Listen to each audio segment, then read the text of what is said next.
айлығымды ала албай жатам. Қандай дуа қылсам болады? Эми пайгамбарыбыздын баталары бар. Деген Аллахум инни а'уду бика минал фақри вал куфр. О жараткан Алла, мени капырчылыктан, купурчулук, жакырчылыктан, купурчулуктан сакта. Капырчылыктан.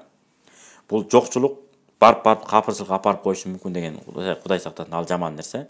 Бул бир. Экинчиси ошол адамдын айбирине эле байланыштуу. Шайтан кирип келсе, аузу биllahi мин шайтанир ражим десе качып кетет экен. Адамга болсо Курандын башынан аян эсен окусаң да ал тура берет экен да, былкылдай. Мас болсо да турат экен, соо болсо да тура берет экен, кетпейм десе, кетип кала берет. Аны окуп туруп кармап кала албайсың. Мына ошондуктан негизи карыз бергенде Куранда Алла Таала сонун айткан. Не деген? 14 кылым мурун аласа бересе кала турган болсоңор, жазгыла деген. Бүгүнкү күндө нотариус менен мыйзамдаштырып алгы берги кылыңыз деген сөз. Себеби эртеңки күнү бербейм деп таанып кете турган болсо, эмне кыласыз?